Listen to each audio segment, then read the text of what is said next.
Quem clareia o breu de sua nudez, meia verdade. Quem desmancha o véu e alveja tez sem identidade. Some o negror, o betume, costume imposto, açoite. Surge outro nome, outro tato, Cara, mulata, aquela o que é ser negro, né? Uma boa pergunta.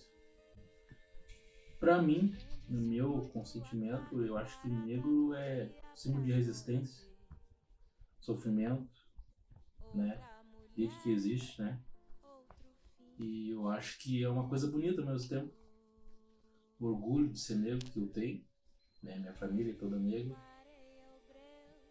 E acho que a nossa cor não é mais nem menos do que outra, né? Eu acho que negro é o símbolo de toda a luta que a gente tem até hoje e de resistência. Isso é ser negro.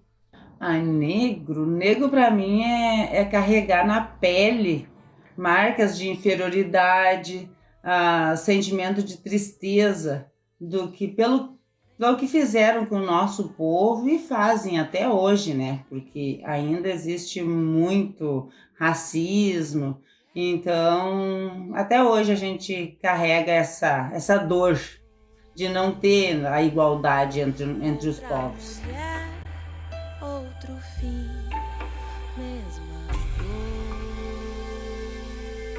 Outra mulher, outro fim, mesma dor.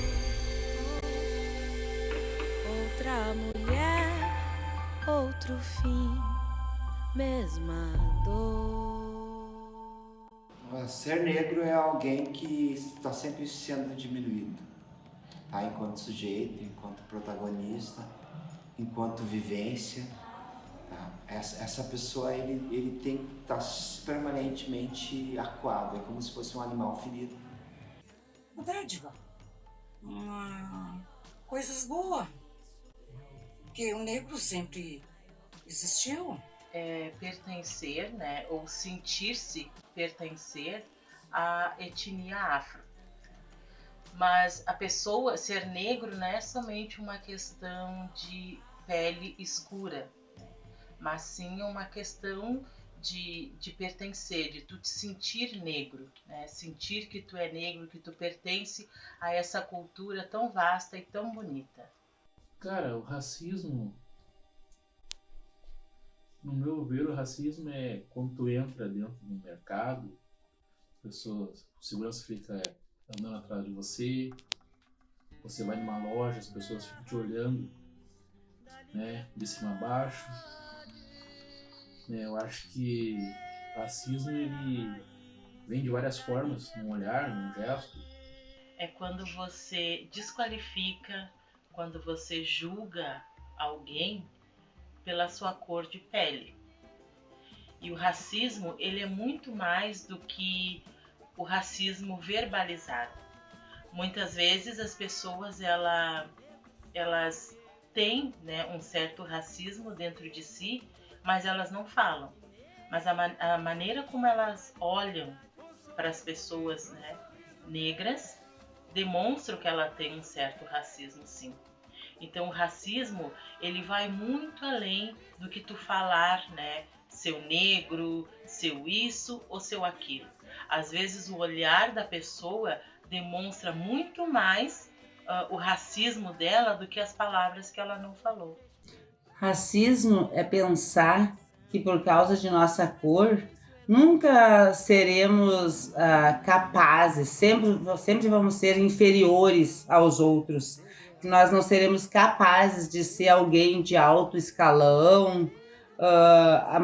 Geralmente as pessoas pensam assim, ó, o negro nunca é o encarregado, ele sempre vai ser o ajudante. Racismo é um processo muito amplo, ele vai ser subdividido em várias esferas, mas ele vai ser a construção de discriminação por questão racial, né? E ao mesmo tempo também pode ser a desvalorização, pode ser o abuso psicológico, pode ser a questão financeira. O racismo é muito amplo, né? É muito amplo. Nas escolas, o racismo é absolutamente as práticas de bullying, são as práticas de bullying, e também, de certa maneira, o desconhecimento em relação a quaisquer temáticas raciais também ainda são frutos do racismo. Negro é silêncio, é luto, negro é a solidão. Dá licença. Negro que já foi escravo, negro é a voz da verdade, negro é destino, amor, negro também é saudade. Um sorriso negro, Um sorriso negro, um sorriso negro, um abraço negro, negro, negro, negro, negro.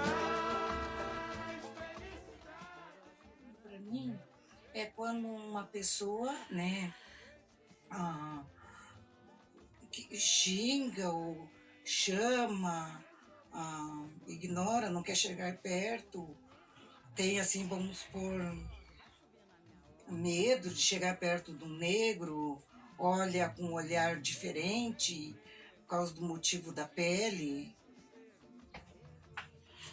E que não há racismo no Brasil. Existe sim racismo no Brasil e sempre vai existir, porque isso aí já veio lá do começo para parar de existir. Então não tinha que ter negro, mas tinha que ter o negro e o branco. O racismo existe sim. A gente traz uma representatividade muito forte. Então, a gente tem que ser forte, a gente já traz a força desde antes, né? Os nossos ancestrais, então eles tiveram muita força, muita luta. Ser negro traz luta, tu traz força, representatividade no mundo de hoje, então é força, realmente é força. Tu tem uma força muito grande, entendeu? Pra te viver no mundo de hoje, principalmente. Então, pra mim, negro representa força. Tem gente que sustenta que esse racismo estrutural ou é mimimi, né? Certo? Apesar de a gente ver todo dia um exemplo, uma situação que agora há pouco tempo um homem negro foi executado pela Polícia Rodoviária Federal, certo? Uma forma, quase que numa câmara de gás, aquelas lá do Hitler, né? De Auschwitz, né? Mas a nossa sociedade, ela é amorfa, né? Quando é uma pessoa negra que morre, mais um, né? Entre tantos. Eu penso que não é verdade, né? Quem fala esse tipo de coisa é quem não é... Quem é, por exemplo, o pessoal que é branco, que não passa por que os negros passam, ou não só os negros, o pessoal que é os índios também, os orientais, ou até as pessoas que são de fora do Brasil, que sofrem xenofobia ou racismo, né? Quem não passa por isso que diz que não tem racismo, mas quem passa que sabe que ainda tem, né? Que ainda existe. E o cabelo esticar. Mas mesmo assim, ainda guardo o direito de algum antepassado da cor brigar sutilmente por respeito, brigar bravamente por respeito, brigar com justiça e por respeito. Pode acreditar. De algum antepassado da cor. Brigar, brigar, brigar, brigar, brigar. Eu acho que o racismo ele ainda existe no Brasil, porque a gente é um assunto pouco ele é mostrado, mas ele é pouco questionado. Tem que se questionar por que ainda existe. Entendeu? A gente deixa muita coisa passar. Eu já passei por isso no meu serviço, eu falo, não, é minha chefe, não tem como eu falar. Mas querendo ou não, mesmo que eu tenho que me impor, eu já falei, não é assim. Tudo bem que a gente tem pensamentos diferentes, então a gente tem que falar mais. E quando a pessoa fala, é mimimi, tudo é muito mimimi. Não é mimimi, não é mimimi, é uma coisa séria, entendeu? Tem que pensar que querendo ou não tem uma outra pessoa que tá sofrendo por isso. Então, a partir do momento que tu fala da minha pele, não é mimimi pra mim. Pra ti pode ser, mas pra mim não é. Porque tá falando da minha pele, tá falando de mim, tá falando de quem veio, da luta que teve, quem passou isso antes de mim e lutou muito, muito mesmo, pra hoje eu ter como trabalhar. Quando dizem que não há racismo no Brasil, eu acho engraçado. porque é uma coisa que acontece diariamente com diversos tipos de pessoas, né? Incluindo negros, brancos, índios, pardos, gordos, magros, altos, baixos. E isso tudo é um tipo de racismo, certo? E é mascarado dizer que hoje o Brasil não existe, e que hoje no Brasil não existe racismo, que a gente vive numa sociedade quase perfeita, sendo que há diversos atos racistas nos dias atuais. Eu acho que isso vem de uma herança cultural, certo? De um passado não tão distante, onde os mais antigos vão passando para gerações mais novas, certo? E infelizmente é uma coisa que eles vão pegando por costumes, né, certo? Do meu ponto de vista é isso, costumes que ainda não se perderam, né? E falta de conhecimento, de amor ao próximo, amor a uma sociedade unificada em prol da melhora para todos. É cultural, né? Por causa que isso aí vem muito de uma cultura assim que cada um vem trazendo. Acredito que a educação está em primeiro lugar, mas o que é em primeiro lugar para você? Ensinar a não roubar, é só isso que ensino. A não roubar, a não matar. Mas não ensino a dizer assim, ó, aquele negro é gente que nem você. Aquele negro, ele pode fazer tudo que você faz. No meu segundo ano, em que eu lembro, em que basicamente eu apanhava por meses, tipo todo dia, só por causa de, no caso, ser um negro sujo, de acordo com os meus próprios colegas. E com isso, justamente, só parou, na verdade, quando a minha mãe um dia foi lá no caso me dar banho e viu que eu estava todo roxo. E que eu estava em si me esfregando muito. Porque eu tentava assimilar que as frases que eles falavam, que era tu é um negro sujo. E com isso que eu tentava me limpar, me esfregando muito. E eu lembro disso até hoje. Inclusive, a minha mãe veio aqui no colégio e fez uma briga. Tanto pelo fato de que a coordenadora da época simplesmente duvidou disso. Falou, ele deve ter feito algo para eles fazerem isso. E daí então, então, por sorte, que no caso a minha professora quis comentar, falou tipo no caso que não, que isso era praticamente impossível, porque eu era uma pessoa quieta, como sempre fui. Eu nunca fui de entrar em brigas. E daí então com isso que a partir disso, no caso reunião que teve dos pais, eles pararam de no caso me chamar disso, mas em troca começaram a chamar minha mãe.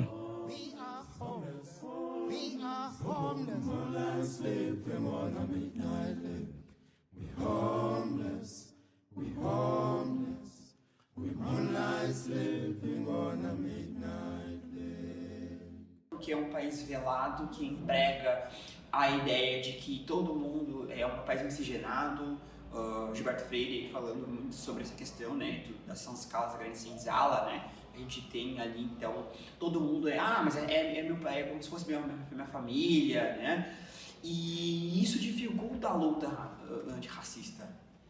Eu acredito que as políticas antirracistas, leis, né, possibilidades de lei de âmbito legal, a gente consiga vencer como considerar racismo como um crime de honra, não sei se é como crime de honra, né? Ao mesmo tempo é importante. Eu acredito também que levantar pautas e debates e colocar pessoas à reflexão também é relevante. Como a gente falou antes, a reprodução da prática racial ela é muito incutida na questão familiar.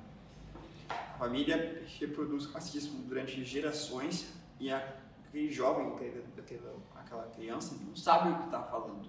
Ninguém nasce racista. Se ninguém nasce racista, qual é o melhor lugar para a gente poder desconstruir essa questão? Na escola, já que a família não faz. Então é legal que a gente consiga ter projetos que façam, que enalteçam a cultura negra, que falem, que busquem as verdades em relação à cultura negra, para que a gente possa criar jovens conscientes e que possam criticar as suas próprias crenças, as suas crenças familiares, as crenças dos seus grupos religiosos, ou o que for, não só a família, mas digo no grupo religioso, grupo social, e voltar como um agente modificador. A gente vai transformar agentes e criarmos novos agentes modificadores de cultura. Com certeza, vivenciei sim. Vivenciei muito quando criança na escola, principalmente. Para te ter uma ideia, eu tinha vergonha da minha cor, tinha vergonha do meu cabelo, e o sentimento é de tristeza. Hoje, ainda já depois de tantos anos passados, eu ainda me dói de pensar nos momentos que eu vivi esse racismo. Imagina ter vergonha da minha cor, vergonha do meu cabelo, uma coisa que hoje eu tenho orgulho. Orgulho ter essa pele, me orgulho ter esse cabelo que eu acho lindo, sabe? Hoje, quando as pessoas falam, ai, teu bronzeado tá tão lindo, eu tenho orgulho, eu encho minha boca para dizer, esse bronzeado eu nasci com ele. Então, imagina, já tive vergonha dessa cor que hoje eu amo.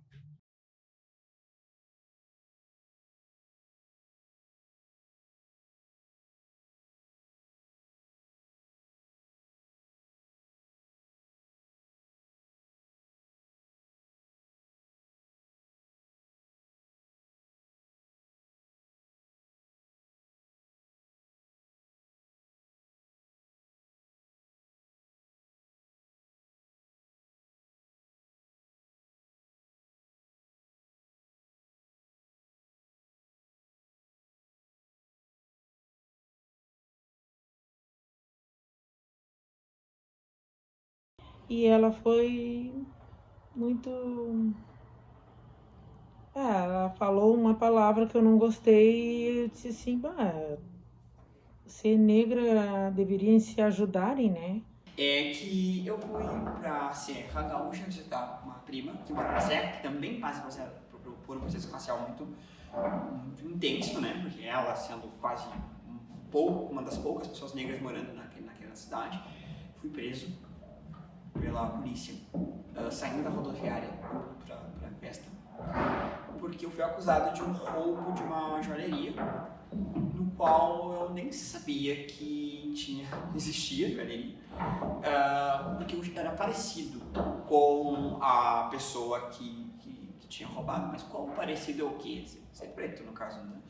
Então eu fui algemado, armas na cabeça, fui levado para a delegacia e no caminho eles ficaram me dizendo, assume que tu roubou, que a gente vai te matar aqui mesmo, tu vai morrer aqui, se tu não contar, tu pode morrer aqui, desaparecer, ninguém vai saber de nada. Eu tava sozinho, eu sou da região metropolitana.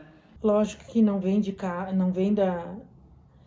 casa pro colégio, mas em casa eu acho que tá faltando um pouco mais de educação. Lógico que botam essa carga para os professores. Os professores vai dar aula matemático, né? E a educação já vem diferente. Tipo, quando tu ir lá pro colégio, você não pode fazer isso, não pode dizer aquilo. Tem regras. Como tudo na vida tem regras, né? Limite. A minha formação, eu tive um professor negro que me deu aula no Pedrinho, a Escola Estadual Pedro Schneider, no centro de São Paulo. Que ele era um professor que dava a mesma área que eu sou formado. Ele é Ciências Sociais, mas ele dava Educação Moral e Cívica, que é nos anos 80, que era uma das componentes curriculares. Depois da universidade, eu não tive nenhum professor negro. Estudei em 2 universidades, na FEVALE, na Unicinos não tive professor negro. Não, tive uma professora.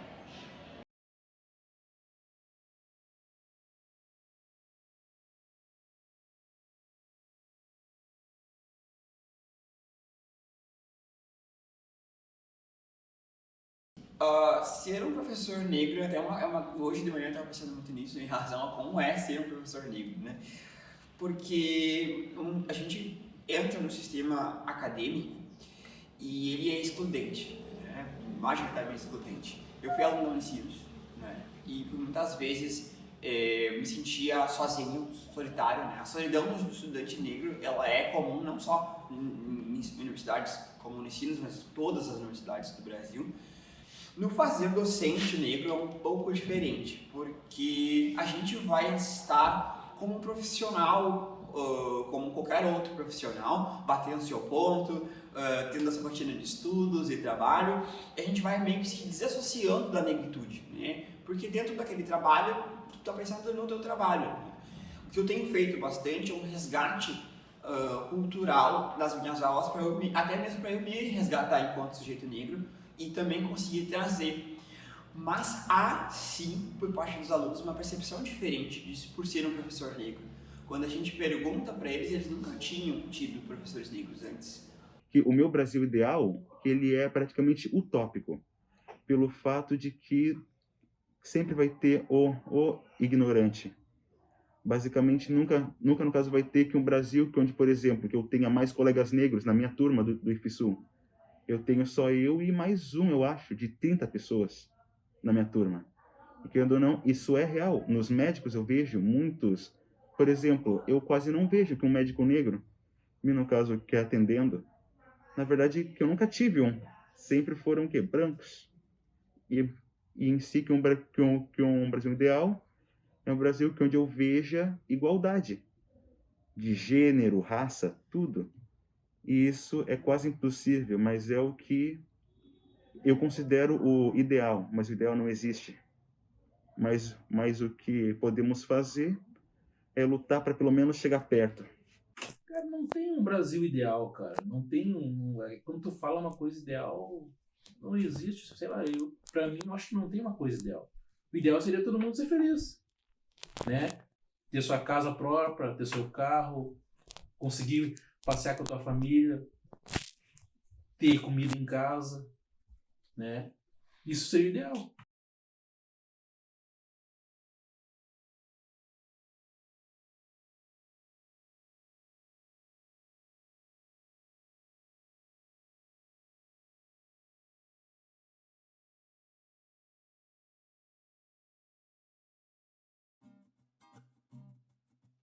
Alma negra, pura e verdadeira luta guerrilheira, face tão sofrida, discriminação desumana, beba, O Brasil ideal é um Brasil onde todas as pessoas devem ser tratadas iguais,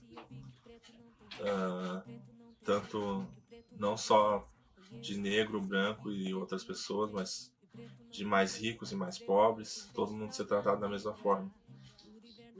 Eu vejo isso não só com o negro, mas com o pessoal que é mais pobre, tem renda baixa, até quando vai numa loja ser tratado com preconceito, porque as pessoas não querem vender porque acham que é pobre e tal, que está mal vestido, e trata as pessoas mal, e às vezes até são retiradas de shoppings e lugares assim.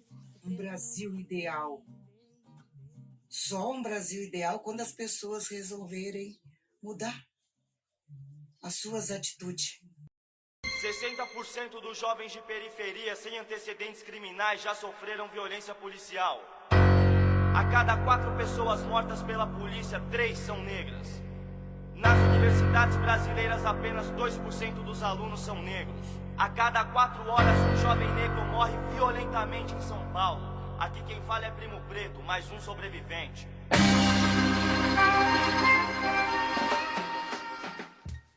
Sozinho, enquanto ser humano negro, pronto para morrer, né? A gente sabe que a violência policial existe, né? Eu sempre falo para os meus alunos que eu sinto que eu não me sinto seguro pela polícia. Porque o Estado brasileiro, ele reconhecidamente vê o corpo negro como alvo, né? Minha intenção é ruim, esvazio o lugar. Eu tô em cima, eu tô afim, 1, 2 pra tirar. Eu sou bem pior do que você tá vendo. Preto aqui não tem dó, é 100%.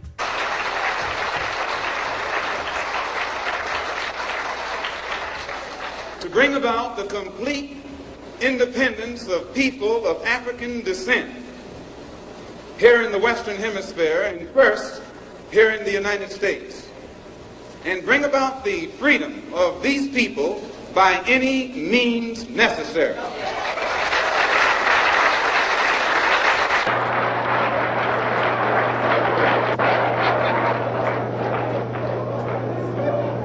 Who taught you, please, who taught you to hate the texture of your hair?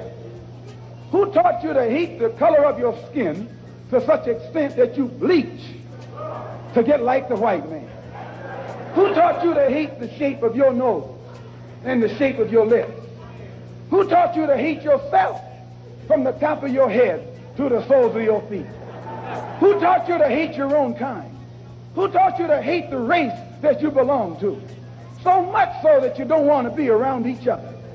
No, before you come asking Mr. Muhammad, does he teach hate, you should ask yourself who taught you to hate being what God gave you.